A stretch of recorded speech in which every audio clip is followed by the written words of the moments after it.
ladies and gentlemen, it's your girl, Miss JL Domond, and I am here with the Spirit of a Woman series. I am also the author of Spirit of a Woman, the book, which had 7 amazing contributors and poetry and stories that they shared. Last year, that's who I interviewed. This year, we've had people reach out who are willing to share their story, and we have one of those amazing women now. So, before I bring her on, I need y'all to like, share, all that good stuff, and help me welcome Miss Evelyn Lampkin to the building, y'all. Ooh. Okay. All right, Miss Evelyn, I have just added you. Are you ready? Hello. Hello. How are you? Welcome. I am wonderful. Welcome to the Spirit of a Woman. And Thank you for having me. Glad to be here. Yes. So I was telling a little bit of backstory that I actually wasn't sure which direction I was going to take as far as continuing doing this. Yes. Give Miss Evelyn some love, some claps, some hearts. Thank you, Miss Anita.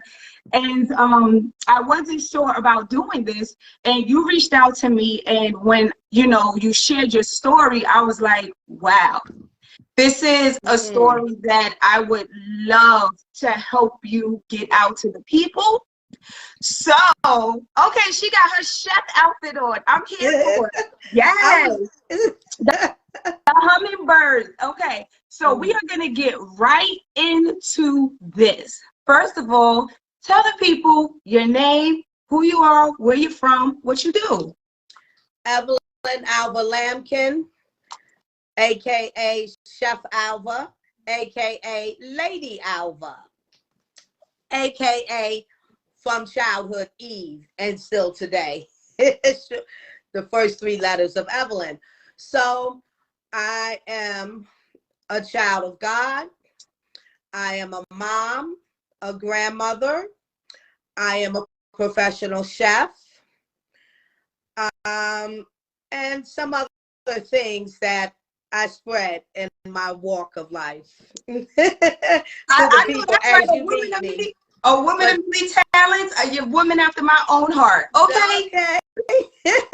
But that's the core of me. Yeah, I'm a hummingbird, and I'm transforming now. I am a hummingbird. So why did you choose hummingbird to represent you? I know my cousin, she loves owls. What up, Arissa? She loves owls. Why did you choose hummingbird? Well, designing a format to give and discuss passions of our heart and things that women are journeys. So I thought of, where I'm always encouraging humming my life song. When through communication, we hum. Through song, we're humming. Through physicalities, movement, it's a dance, it's a hum.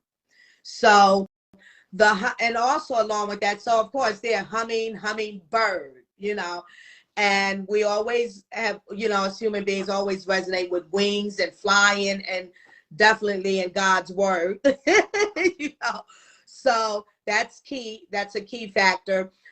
Also, the hummingbird symbolizes encouragement, empowerment, strength. Pollinating is key. I should have said that first. The hummingbirds pollinate the flowers, which brings them to their beauty, helps to bring them to their beauty. It aids in that.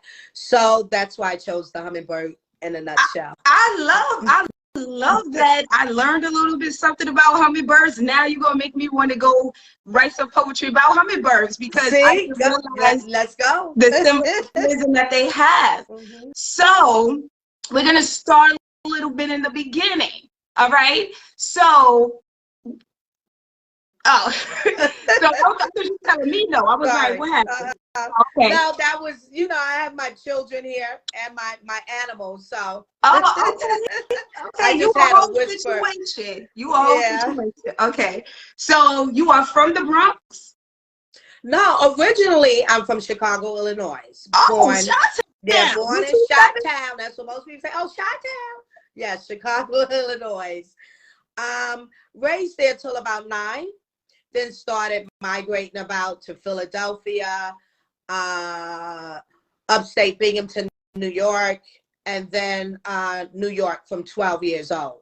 So a lot of times I do tell people, when people say, where you from? It depends on, you know, is it necessary for me to go into the depth like I just did with you, because it's necessary.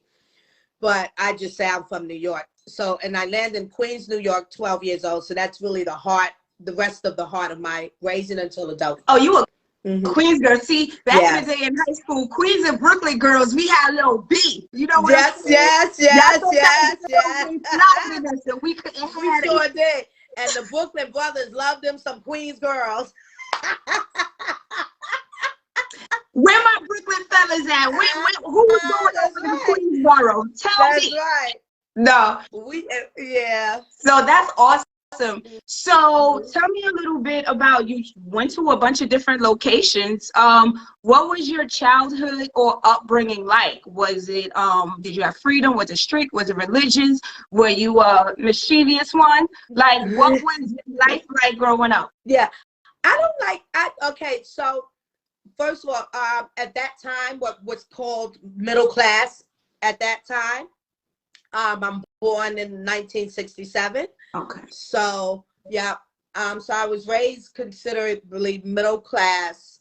I don't use the word strict, but very disciplined. Okay. You know, rules, mannerism, all of that, how I was raised. It was lovely. It was beautiful. Loving parents, life, you know, my parents, their relationship, they had some things going on, but, you know, we're all dysfunctional in ways. So, but it was very loving and very pleasant. I had a level of disobedience because I went to school and I wanted to play with my friends after school. Okay. So a lot of times I didn't come right home from school. So I was always getting in trouble for that. But I was trying to always plead my way out of it, and a lot of times it worked. Oh, you're a smooth talker. Yeah. And then here's the funny thing. I used to, if I went too far and didn't, like, say if it's an hour, I'm a whole hour late, and I can't ever recall at that time, like, I had that real sense of articulating that time, but I knew I was just, oh, this is too bad. So I wouldn't even want to go home. I was afraid to go home. So I'm trying to just stay with my friend and go have my friend call or go to their house and have their mother call or something. No, so I don't get a beating. We got beatings back then, you know? Right. So did you end up going to college or? So, yes, I did. Yes, I did. Okay. I was thinking into more things, and let me stop that and just get right to your question. I have a bad habit of doing that sometimes. So pardon me, people. Yes, I did go to college. Okay, what did you go to school for? So I started in nursing to study nursing. I wanted to do nursing. Yeah. Shout out to that was all the nurses in the house and all of our first frontline folks that's still on their teachers and still struggling. So we appreciate all y'all. Yeah. Yes, we do. Absolutely. So did you, how was that college experience? Did you graduate? Did you change your decision? Yeah, I changed my decision, but the experience was beautiful. Okay. I liked it. I loved it, you know. And at the time when I enrolled, I wasn't yet a mom, but I was pregnant mom. So you were pregnant in college? Yes. Okay. Yes. So I did, like, when I started my first year in first semester, I did one semester, left, had my baby, and came back. So, but I didn't continue. I changed my plan. Motherhood can do that, you know, sometimes other life situations, but that's what I did. Okay. So what decision was the change? What was the change? You said you changed your mind. You went to mother. Oh, you had to adjust yourself. Uh-oh. Yeah. What about my here? You know why? Listen, let me tell y'all something. This is good for me. Okay. And what I'm doing and what I'm about, which attaches to exposure, because, you know, I'm really feeling right now, you see, and I thank you for calling it out, that adjustment. We rehearse parts of who we are and how we're going to show what we're thinking, what we're going to say. So I had this, I just thought I had this rehearsal for a long time of how I lay this out if that question was asked. Ooh. But that's not part of who I am anymore. It's really exposure, being truthful and real, and living in that. So come on, transparency, yes, bro. So how was that adjustment? Let's give her some love to encourage her as she goes through her story, guys. Give her some likes, some hearts. Amen. Amen. Thank you. Thank you. So it was life situations. Some, you know, I can't really say being a mom because I had enough support with that. I went to Florida from I went to Queensborough Community College. I started there.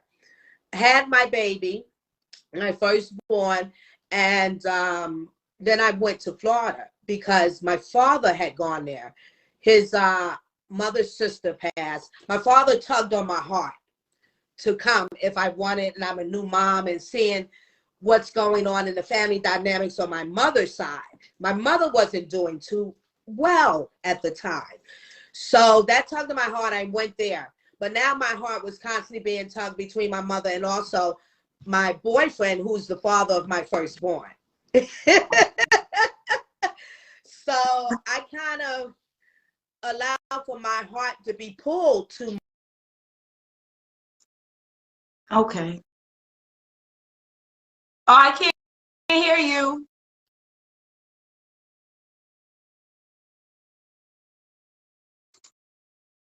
Bear with us. Thank you, Miss Anita, for the hugs, everyone. Hey, my Aunt Janice. How y'all doing? Oh, this was just getting good to the T. You might have to go out and come back in. Yeah, you might have to. Yeah, you might have to jump off. You can't hear me? I'm going to invite you back in. Okay. So leave, because we was just getting good.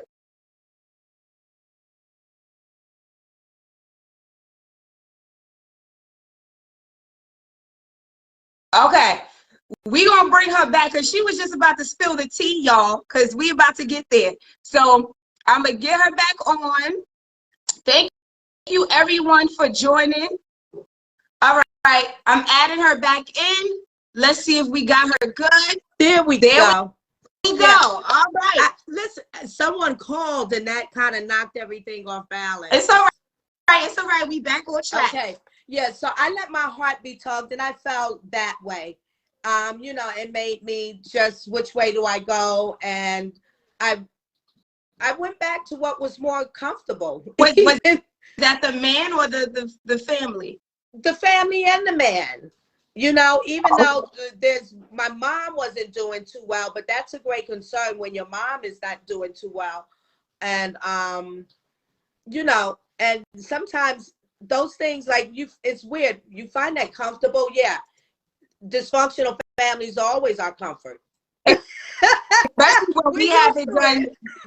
when we haven't done any healing. We appreciate that. Exactly. So I went back that way instead of pressing forward and striving on with what the challenge that I wanted to do, which was college and pursue the career, the profession of nursing. We appreciate that. Okay. So I'm sorry, that was my fault. So you had a nice childhood. Yeah. You had your parents there. You were on a positive trajectory with college. You had motherhood coming, which was a beautiful thing. And like most of the women watching, you had to make a decision, and you chose motherhood and other things besides school. Yes. So, yes. And then you dealt with family situations. Now it's more of an emotional situation going on too. So now I have to ask, how did we get here, from here to you being incarcerated? I'm like, good question. Everything it sounds like you were set up to just have support system, have a vision. And we all understand you can come from a positive home, have a support system and everything, and still just make decisions on your own. Right. So I want to know, what was it for you that what happened? So that's a good question, and I think I'm still putting more of the pieces together on that. I think that all of that reasoning, understanding for me is not complete. But what I know thus far, first of all, back to the pleasant childhood, but there were some bruises that I gained. We all got that trauma when from I our say childhood. those bruises, I'm talking about the ones that I didn't choose, the ones that were there, a part of the family foundation, and we're kids and we're in it. So those bruises became something in me that took me really years to and years to gain more information, to understand how it altered me to be at each season who I am.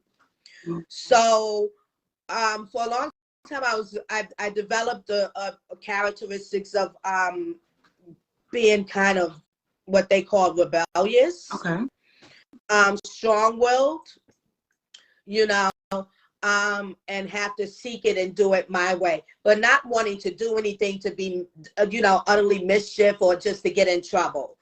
So, but I also lived my life on my own terms, So in that sense, like, yes, I know God exists, but I'm not following God's plan or his word, but I won't argue to dispute it. I've been in church. I wasn't raised in the church. I heard it, I felt okay, but this is what I knew how to live. So I moved up into the Poconos and left Queens Village in 1999, and learned that it's the good old boys land. And so I had some bit of a roller coaster going on in my life, and I learned hindsight. It was part of a tremendous part of my health, and then also in my relationship to another relationship that I was in, 2 fiancés, whom I had a child each with.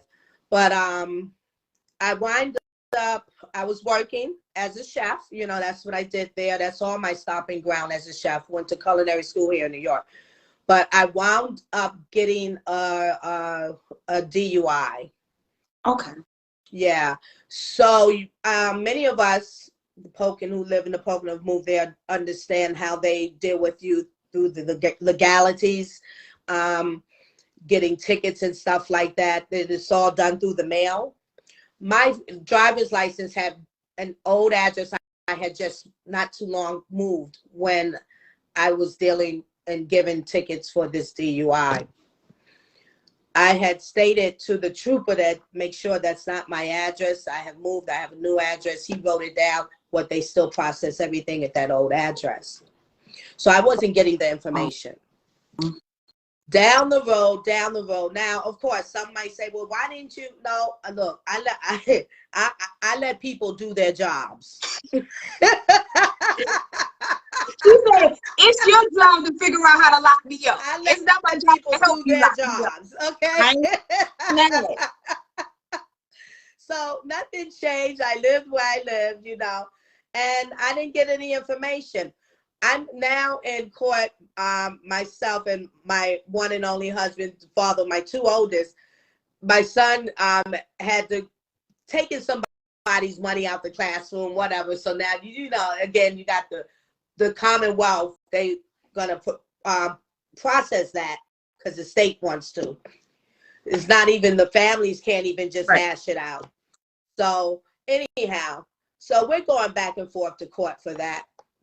So I'm there all the time for my son. His father's there. At the end of it all, these troopers are coming down the hall. We're waiting for the elevator. And they say, are you Evelyn Lackman? Now I have my 4 children by now. My baby's in my arm, my 4th. I'm like, yes. Well, we have a warrant for your arrest for what? That's how the ball started.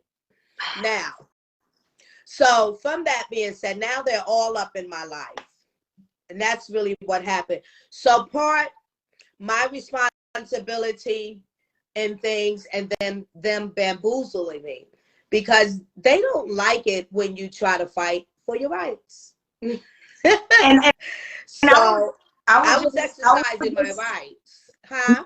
no, I said I will just share this with you really quick because I actually wrote about it in the book. Was when I had gotten arrested, it was because they were bothering my little brother. And so I kept asking questions to the point that they got annoyed with me and was like, just take her too. See? So we get to the precinct and the captain tells them, I don't want you, I want them. We gonna let you go. But they put me back in holding. So I'm in holding like, all right, I'm about to get out here. Cop comes back there and says, you're not going home. We got a warrant for you.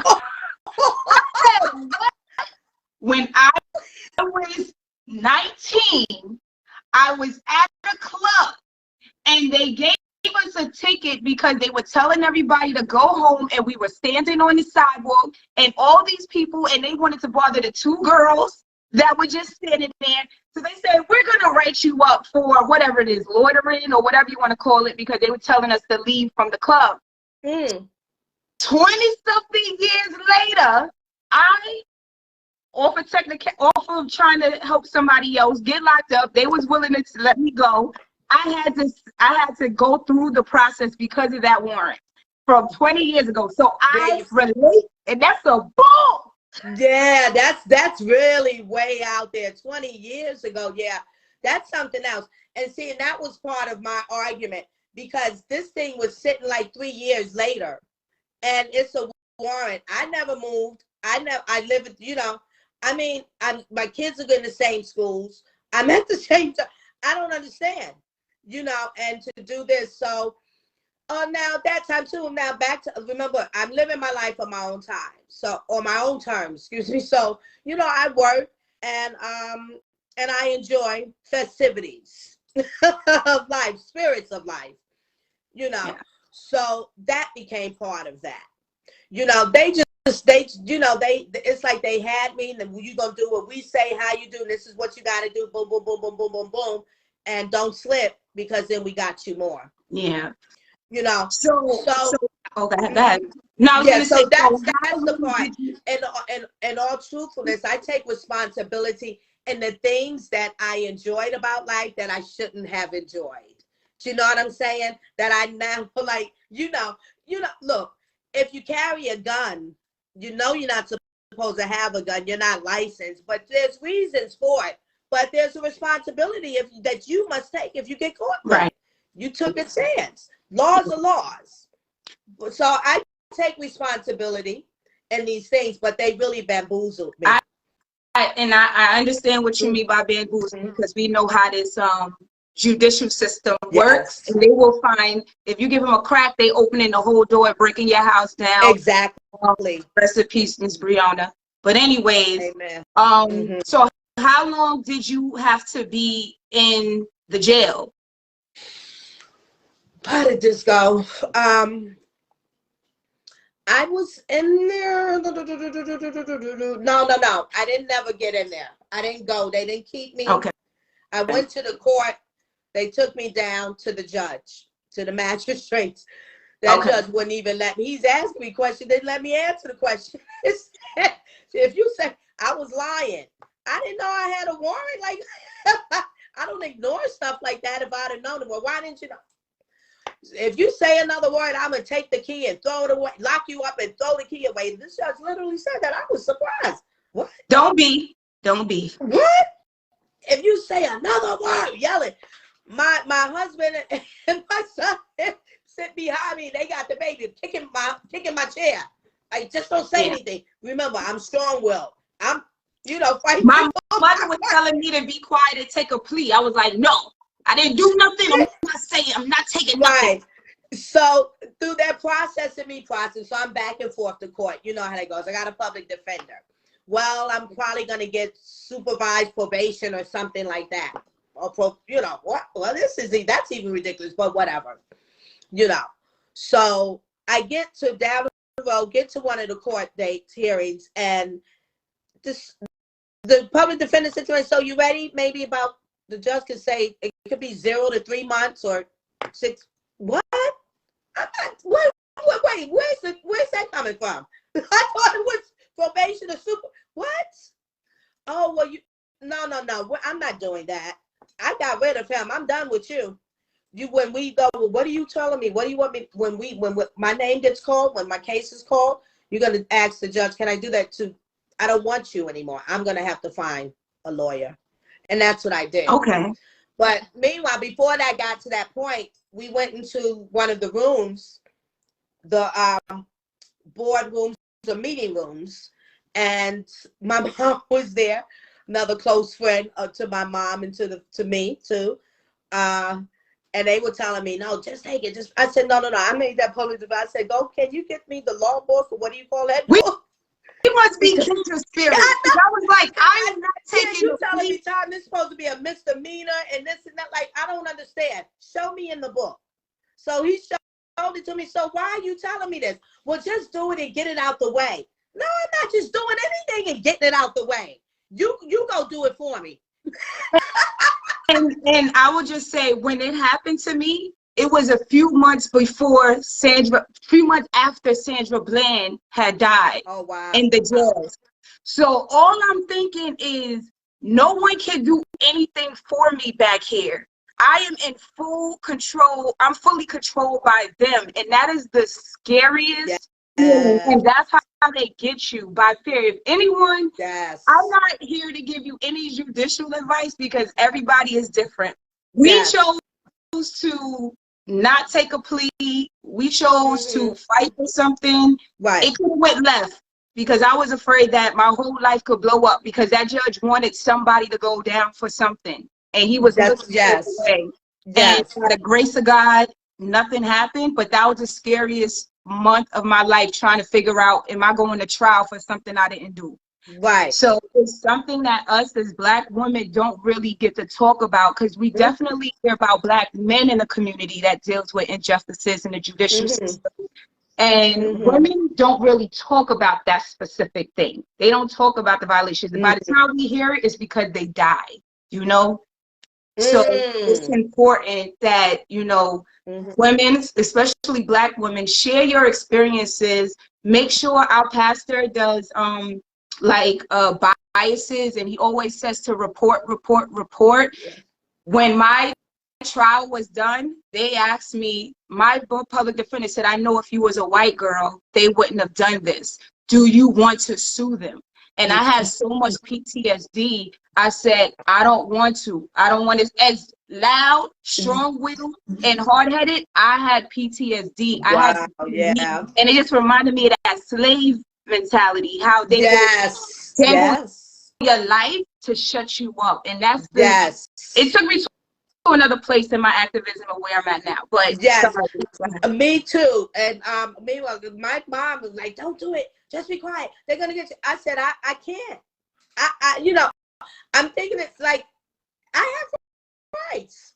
I can't just not say anything or not exercise them so they can have their way to do it, to make it easy for me. That's not right. And it reminded me of slavery too. This is not slavery. But there's anybody in the mark of their slavery and what they're still doing. And I'm just not that one. And yeah, I've learned to this point, JL, that if they give me a price to pay for that, so be it.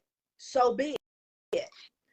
If anybody, that's a courageous thing to say. And a scary thing to say.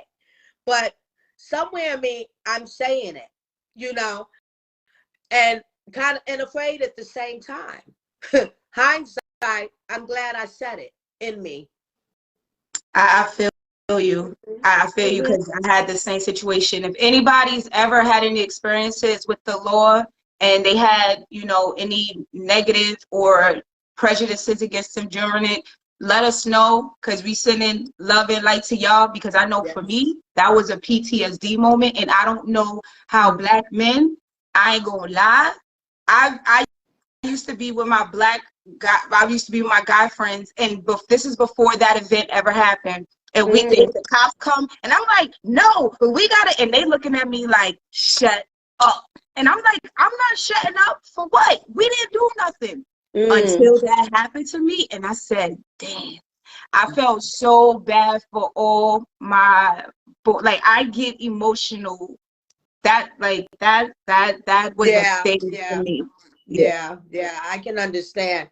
So that was the initial. So I was back and forth to court. Then I got the private attorney. He said to me, maybe about a third court date, he says, okay, so you sure you told me? I'm meeting him at the court. You sure you told me everything that's going on here? Yeah, I told you everything.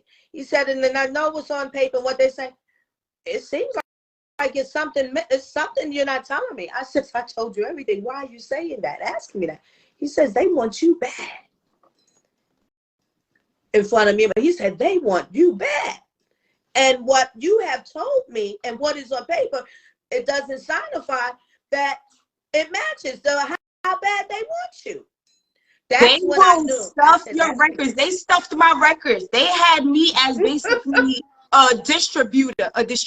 Like, Mm. like I'm like, what? Wow. I called my cousin Dwayne when I had the one phone call. I don't know why, but I called my cousin Dwayne the one number, Mm-hmm. and he said, "Who this? Mm-hmm. You? What the Yeah. hell? Oh, Wow. you know what I'm saying? It's Yeah. crazy. And as a Yeah. community, we are afraid to speak out. We are Yes. afraid to stand up for our rights. And I Mm-hmm. can't tell anybody how to respond in that situation. No. Mm-hmm.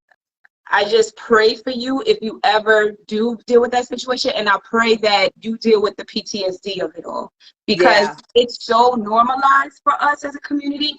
We don't realize that low key, we putting our head down and being quiet when we see a cop because we afraid. You know what I'm saying? Like, Yeah. we're not fighting things. We're taking pleas for Central Park 5. Taking pleas for stuff we ain't even do because we're afraid that we're going to get the back end of the stick in the judicial system. Yes. So, Yes. And and that could be a whole nother show, because fear is learned behavior. A lot of it is learned behavior, especially for Black folks. yeah. And it's not really for us to blame, even though we have, but I'm learning how not to, because like our parents, from where they come from and what was taught and what was done to our culture, to our race, they pass things down to us because that's the way, what they knew, the better way to go. And it's, be quiet, but everything has its reason, has its purpose. All things work together for good, So what good came out of that whole situation for you? So, eventually, yeah, I did. So back to, why did I get in prison? Well, I violated. I had probation, and I violated. I was going through, I don't know, I was not feeling well a lot. I knew I was suffering from depression.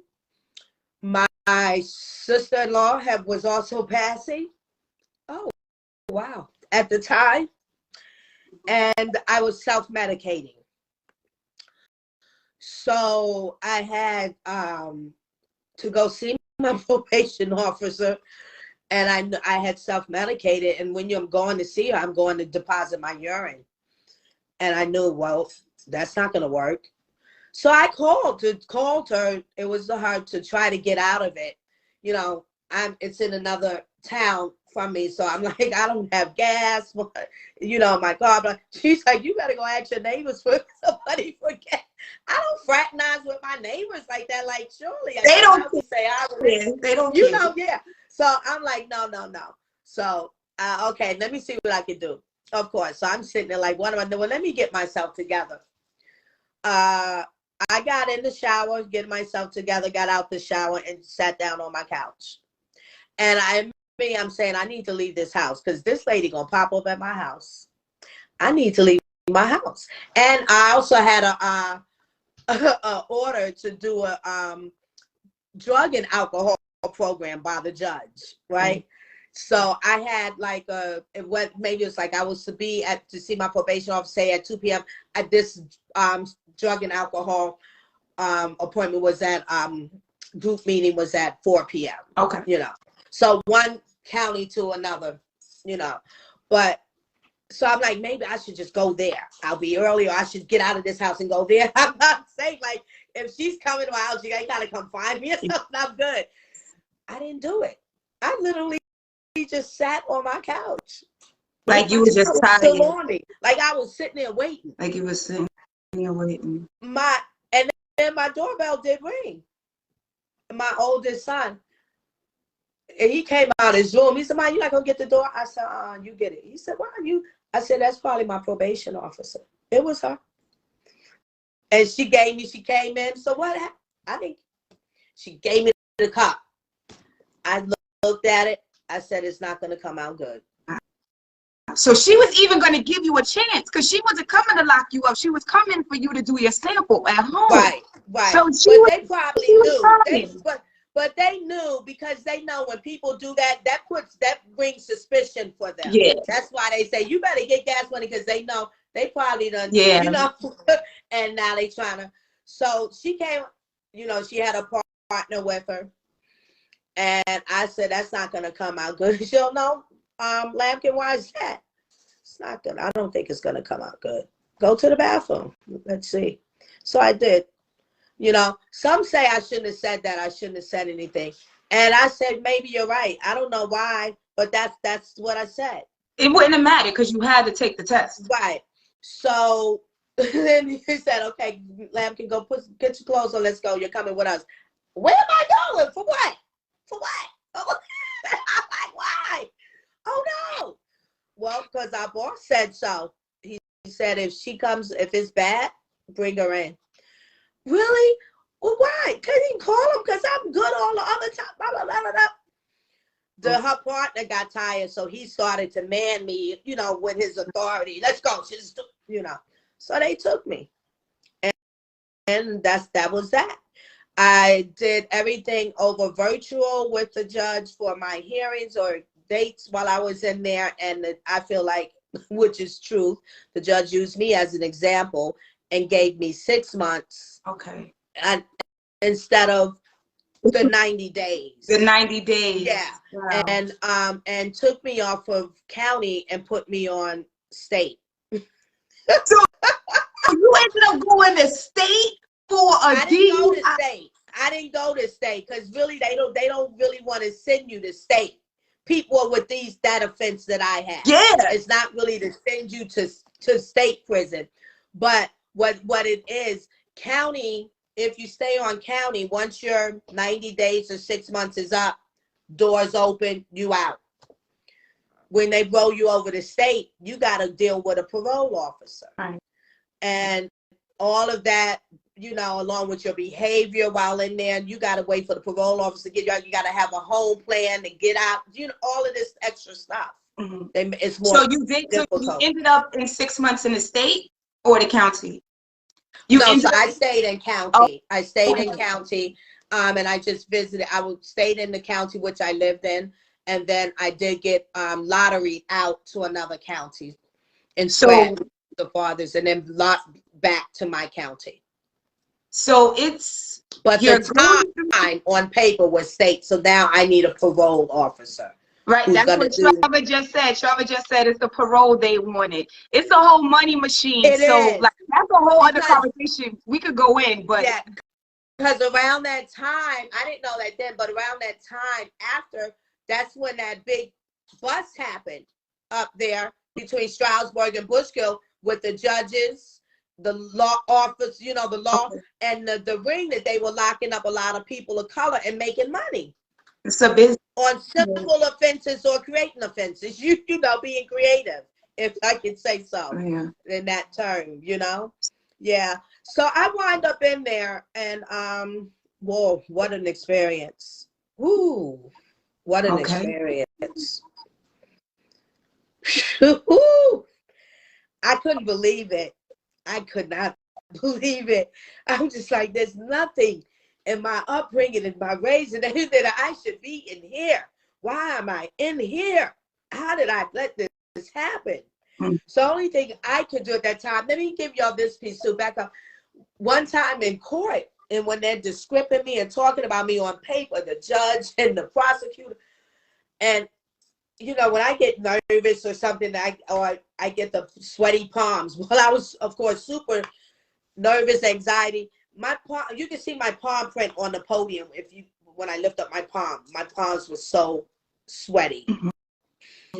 But I'm standing there because it's a certain decorum, the way you have to be in front of the judge, you know, and that's challenging because I'm, you know, and my lawyer has to do his job. I still had the public defender at this time, but inside of me, I'm simulated, and I'm standing there. My palms are on there. This is not who I am. This is not who I am. Screaming like that internally to the top of my lungs, like I'm ringing my own ears. No one else hears it but me. Internal battle, that internal cry is one of the hardest things to deal with because no one sees it, no one feels it, no one hears it, and you're imploding inside. Wow, beautifully said. Yes. Yes. I'm sure everybody on here has had that on multiple occasions, that moment. So we with you. We understand. Yes, but when you're having that internal cry, which I learned hindsight through God, glory be to God, is I'm exercising humility because I can't show that because I have to humble myself to your honor. And what they're saying about me because they got the control down. And I'm mad because how I let that happen. Me, that controls you now I really think even part of me is like the girl in the neighborhood. You know what? Look, Evelyn, the prosecutor when they were deciding if they were going to take the trial, the prosecutor was sitting there trying to act like. Can you hear me? And I got the prosecutor dimmed a little bit. Okay, the prosecutor was sitting there saying all this stuff about me, and my public defender, I was like, "What? You lying?" And my lawyer had to be like, "Yo, chill." I'm like, "Yo, you gonna let them say that?" Like, yo, because you can't fathom that somebody else is speaking for you who don't even know you and won't speak for you the way you fight for yourself. And then the judge was prosecutor. I said, "Who you with?"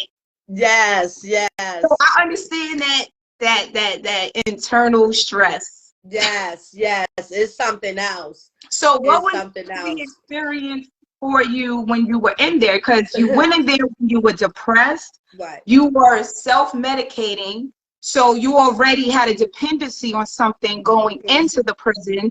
And now, in a sense, you will be withdrawing from any support system you had, any self-medicating tools. And now you have to deal with where you're at, how you've gotten here, and all of the demons that you've seen happening that you weren't acknowledging outside. Right. So what happened very fast is I realized I had to give up on myself. This person that I knew that I was, you know, that control, having no control was huge. Huge. And it's nothing I could do about it because I'm in here.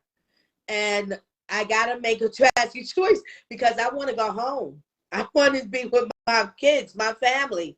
I can't, you know. And then on the aspect of my family, my mother gave me some thorns too. I kind of felt like, well, she's having a delight with me in here because she had at one time really told me, no, you're not going to try to control things out here while you in there. Enough. So that's you know, they didn't like that characteristic about me. I already knew that. Oh, this is bad. No. So I had to give up on myself. So I'm like, okay, what I'm doing and the way I'm doing things, it's really not working.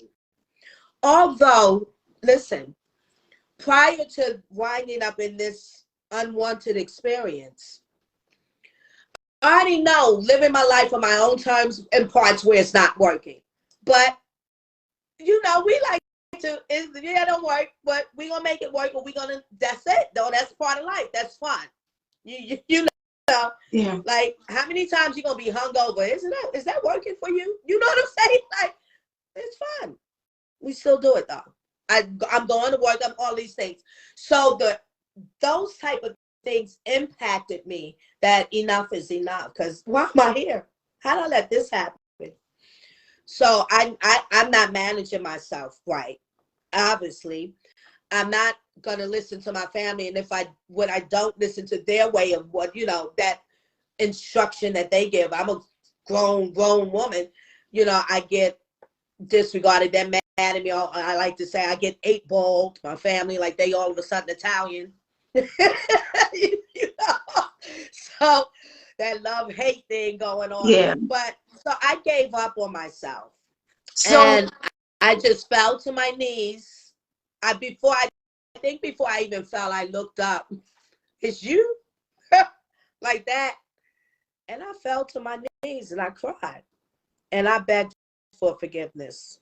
I have never done that before in my life. I really couldn't understand why I was doing that, but I knew it was necessary. And I apologized. I was apologetic. Where my family would have loved for me to give all that to them.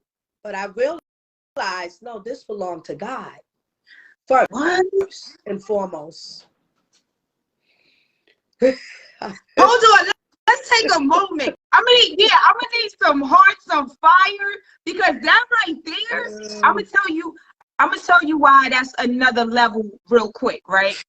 I see that we got some kindred spirit energy going. Yes, So I can hear it more now. Yes, so I understand the control concept. And for your first response when you were finally in there, to not be, why me? This isn't fair. They did me wrong. Your response was, I'm sorry. It went into immediate, regardless of any external, I am here to just take accountability for me. That's big. People don't like to do that. It's always they did. I'm here because somebody this said that, and they don't take responsibility whatsoever. That is, especially to be in the space you were in, behind 4 walls and nowhere to go, and your first thing is to be apologetic. Yeah. Thank you. Yeah. So when we understand, good people, the first thing doesn't mean the first moment I'm in there locked up. The first thing that really starts the process and resonates with me.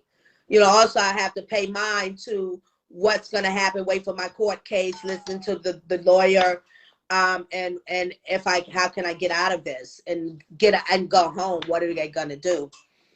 But that was the first step of processing to help myself. Now you said that jail, you did mention to me that jail saved your life in a sense. Do you care to elaborate on that part? Yeah, so I was starting to I got it 6 months. I wound up getting home shy of 9 months. It was the month of October. I went in, I think, 2009 or 2010, the year. It had to be 2010. Yeah, I believe so. Maybe 2009. Well, anyway, but the month of October for sure. Let me see, by somewhere the latter of the year, or maybe the beginning of the year, I started to get sick. Just little things. I don't know. My skin felt like things were crawling on it. Now I had got lotteried out to another prison in another county, and it's larger, more units, more women. They have work release programs for women and men and all that stuff. So the ladies in it, talking about scabies is in here and all of that. So maybe that's it. I had gut issues, I was just getting worse and worse.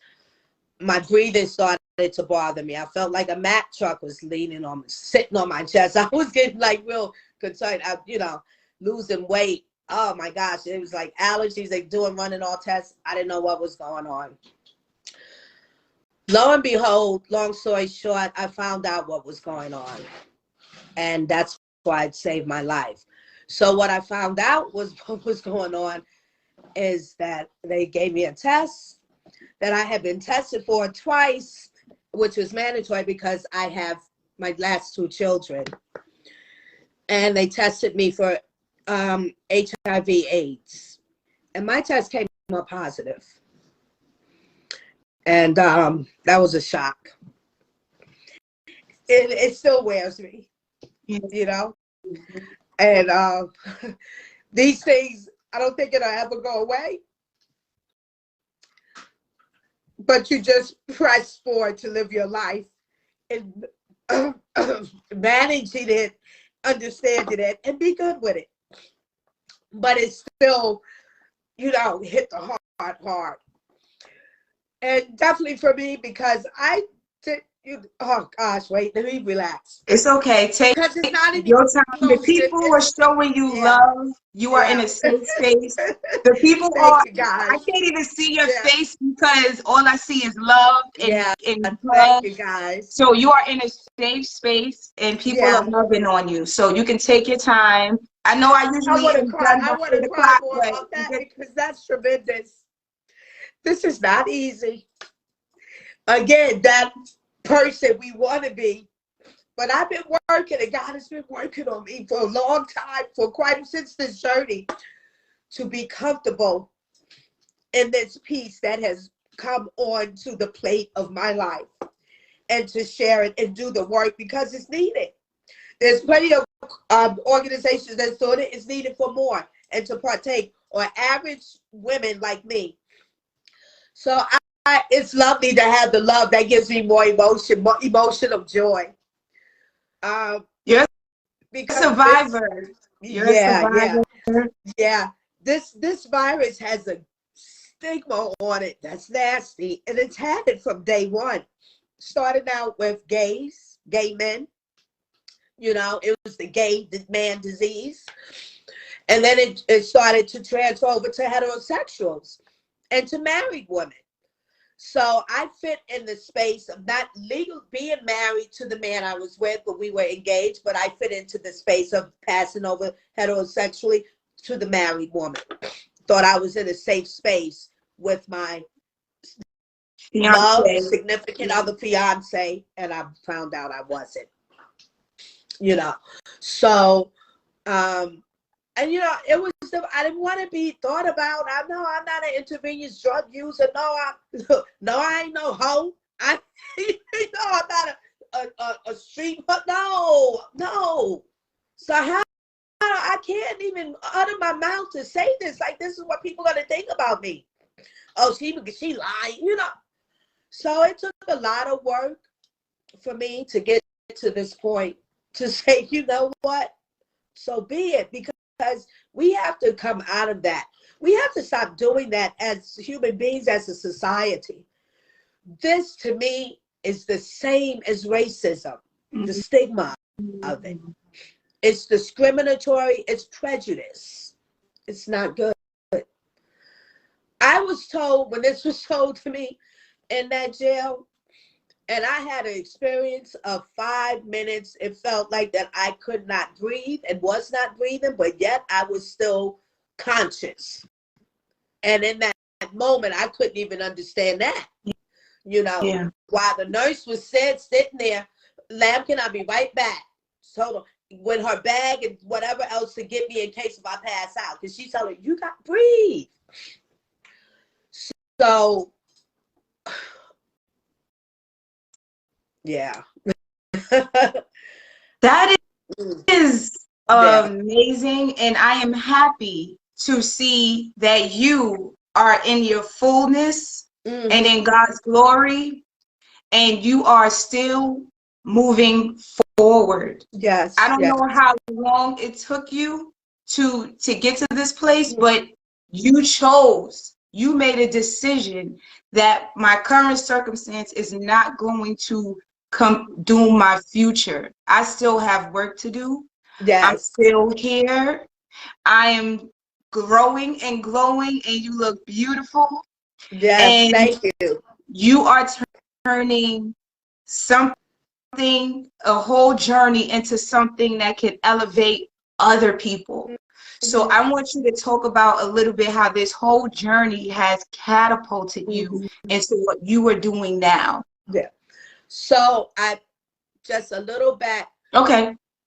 It saved my life because I only had, so the people, a lot of us stopped learning about and educating ourselves about the virus, because you felt like that's not my lifestyle. I'm safe.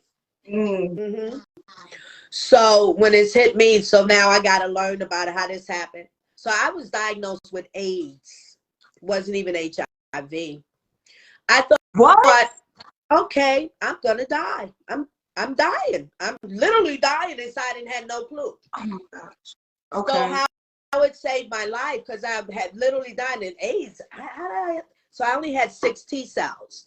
This disease is going by your immune system and how many T cells that you have to fight off other viruses, bacterias, and things like that. Common cold, flu, pneumonia.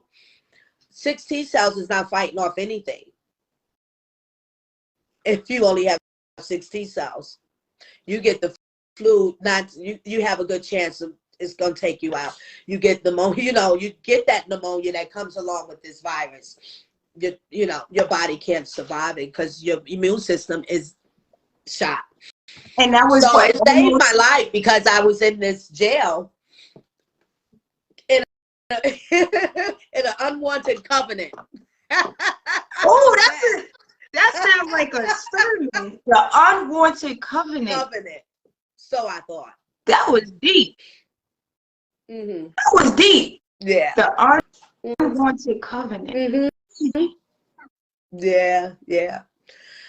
Because I could have gotten anything on the outside and I wouldn't have survived, and I wouldn't have had the diagnosis, I think, still at that time, if that didn't happen to me. Because it's amazing how all of a sudden my body just broke down really fast as I'm in there, So that's what saved my life. And like 20 years later, almost, yeah.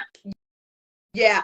So but God, as Mr. Darwin Ingram, I don't know if that's your friend, Mr. Darwin Ingram. Yes. He keeps hitting us with the but God. And but God. Yes. You just need a t-shirt that say that for the rest of 2023. But God. So yes, I'm sorry. Go ahead. That's okay. This is all good.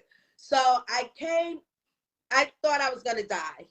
Now, of course, they're like, well, we have fabulous medicine now. You got to get out there. We got to get get treatments and stuff like that, and find a nice cocktail for you. So that's what it did. It took some time, different cocktails, because my body was allergic to some things, some of the medicine. One day woke up in the midst, even one of the young ladies that was serving the breakfast tray, when I'm on, we would line up. Oh my gosh, she jumped back. I didn't know how I looked. I said, what? She said, Yo, what happened to you? You got all these bumps or hives or something all over your face? So I was an allergic reaction. You don't have mirrors on it. You only have them stainless steel plates. I didn't get up to look at them because that's not a good reflection of yourself. And even if it was, I didn't see any good reflection of myself while in there. So anyhow, I got got a cocktail, got that done. But I thought I was going to probably make it, or the probability was high that I wouldn't make it. But I prayed to God. I literally beseeched God in my conversation. I beseech you, Father God, if you're taking me, don't let it happen here. Do me one. Let me get home. And not for me, for them. The family. And he kept you. Yes, and he did. You have paid it forward ever since. Yes. So I want you to tell the people what you have going on now from this rainbow and this story, this promise, this covenant, your covenant to people. This is your covenant to the people, what you're doing. So tell the people what you're doing, you're advocating, what you got going on with the all of that. Let them know. Yes. So from this piece, I am surely advocating in this virus, empowering women, encouraging, supporting. Let your voice be heard. I'm building a platform which is Women Living Positively with HIV. Amen.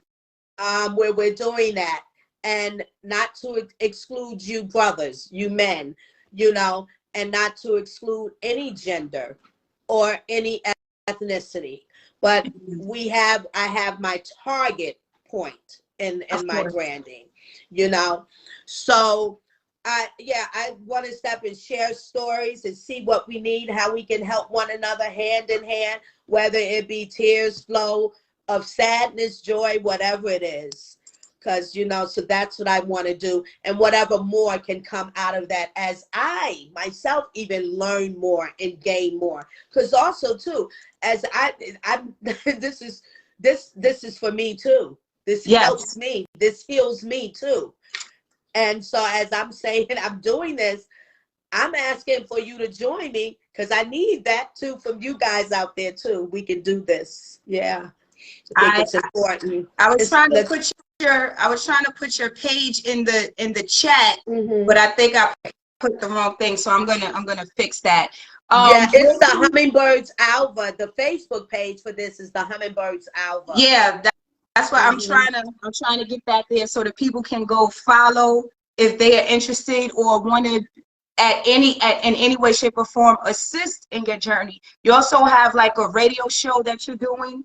Yeah, so that's what I want to do as a radio show. I just started. I put it up on here on AMP. I found on AMP, which is part of Amazon, under Amazon umbrella. Okay. To see how that's going to work. You understand, you know, you jump out, you do your passions, endeavors, and branding, and it's all piece by piece and taking time. We're self-learning here. you know. Yeah. So yeah, so I'm right now I have it on AMP. That's ONAMP. ON space AMP. Yeah, as Lady Alva. Okay. I just put the hummingbirds in there, everyone. So you got the hummingbird that you can look at if you want to go to her page and learn more about her. And the AMP is, say that on. You went on AMP. ON space AMP. And what would they look for? You should, and it's only for, it doesn't work on Android, only for iOS as of now. This is new, what's come out there developing under Amazon umbrella, but it's iOS. So the app should pop up, and then you should be able to search different shows. So you're gonna search Lady Alva. Okay. LADYALVA. I got you. So people, if I get enough and you get followers on here, you need followers and stuff, then I can keep running on this here. I don't want to keep running on a radio station or try this out and I don't have listeners. Like, that doesn't make sense, because it's live. It goes down live. So I'm going to watch, and if you guys, you know, follow me, then I'm looking to do maybe a show twice a month. Okay. Every other week, something like that. So I just want to say a couple of things from me, from the viewers. So Miss Sharice Wilson, cause she said the God of restoration. Miss Vanessa Smith, my mother, said she's always worried about her family. No matter what part of the story you're telling, it always goes back to your family. That says a lot. Miss Anita Huggins, how you doing, Sister Anita, said making it through past and present traumas in our lives. One thing you said in the beginning, you were like, I had a good childhood, but there were some bruises. I tell people all the time, who you are as an adult is not your authentic self, B.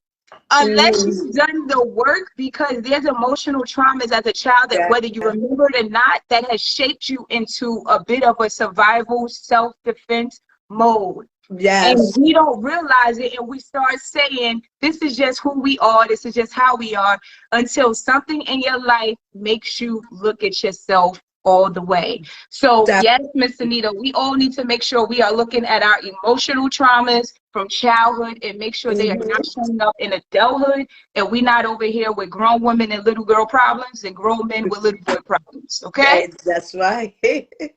Miss Sharice Wilson said Ephesians 3:20. You epitomize it. Now to whom who is able to do immeasurably more than we all can ask or imagine, according to his power that is worked within us. Thank you for sharing. Amen. Amen. My Aunt Janice said, beautiful. They want to know, will you be on Facebook or YouTube? I'm with this. I'm thinking of putting this on YouTube too. This platform, and do a YouTube channel with that. I don't know if I'll do it live or just put up, audio and visual of it. Yeah, but I'm gonna do that eventually. Well, if y'all follow Hummingbird Alva, you guys can be up to speed on everything that she got going on. All right, y'all. So I do have one more question. I would like to know, what would you tell your younger self?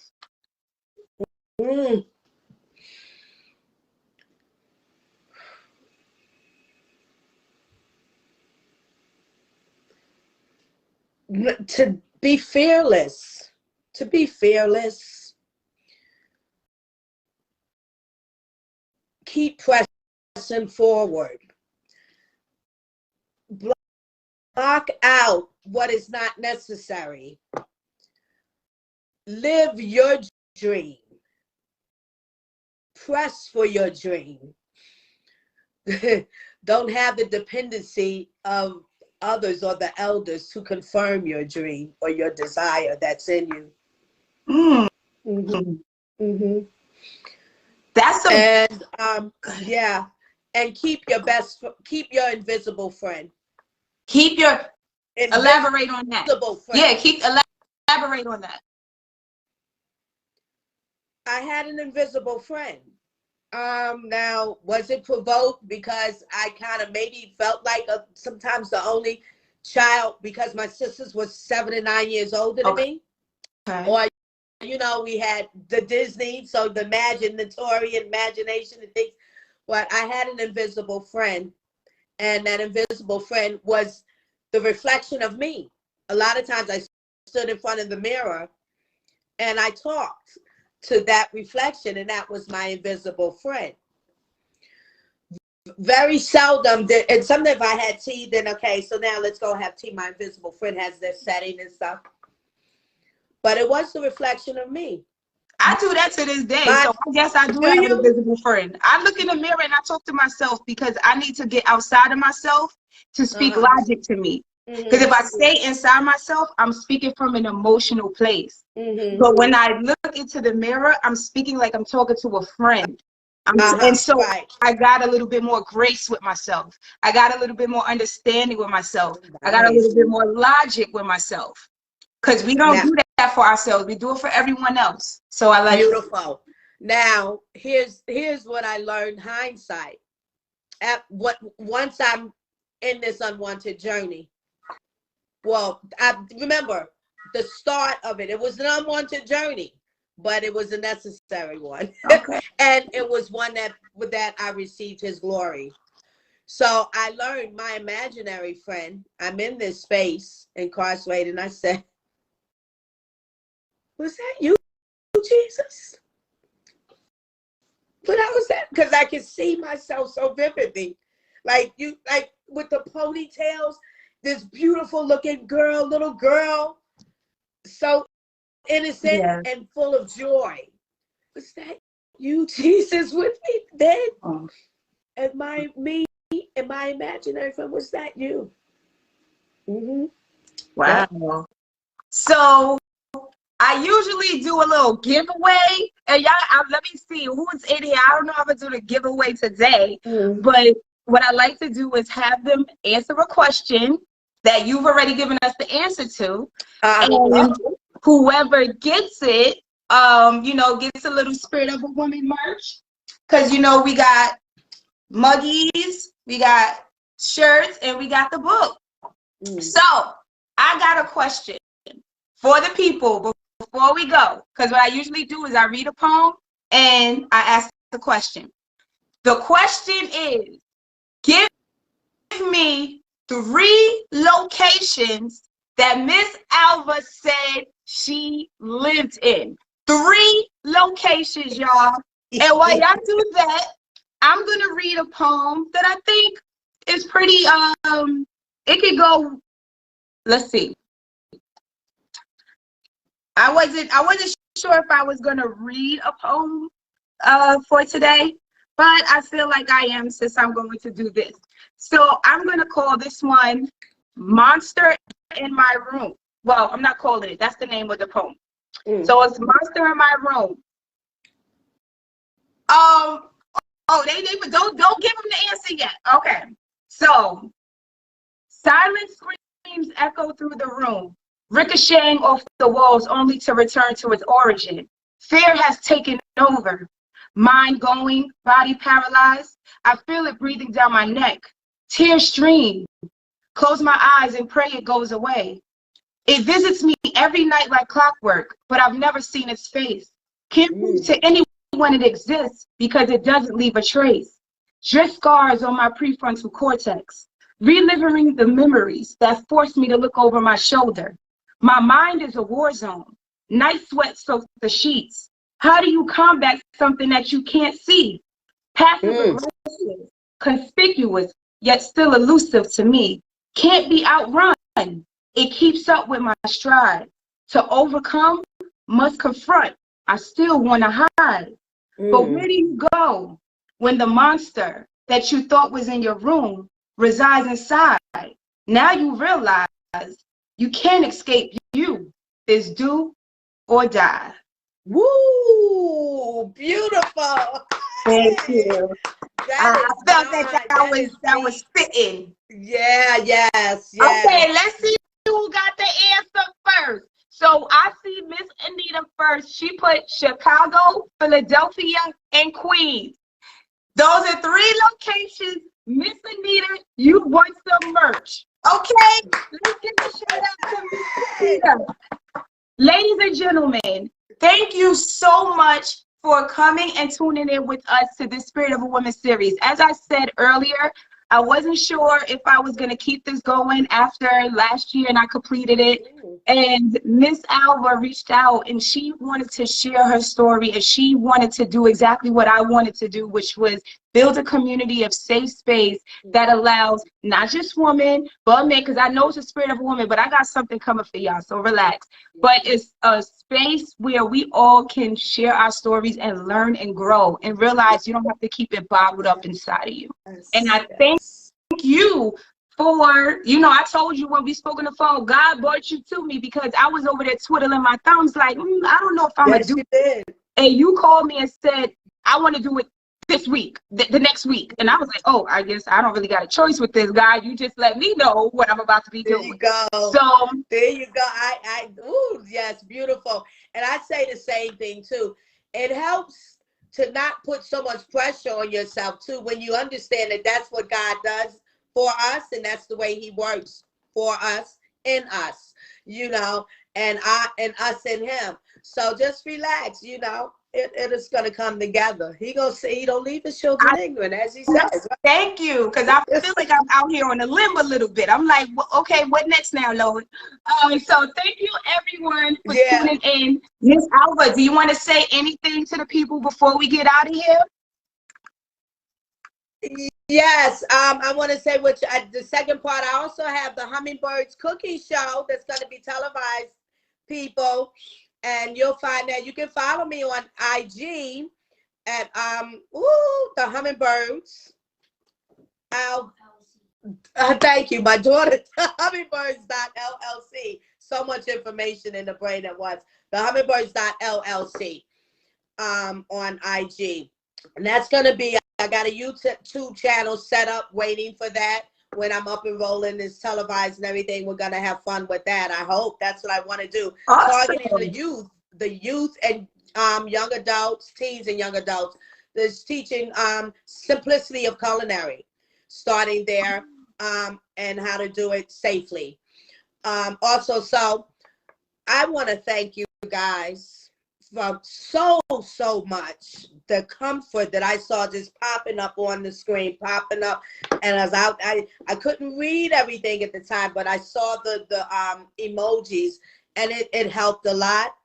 I'm thankful of the response, and it gives me the courage, the knowing that I need to definitely move on and more and feel good in this skin that is wrapped up in other things. Because the support is there and the love is still there. And I love you all as God loves you. And thank you again. And thank you, JL, so much. It was a pleasure.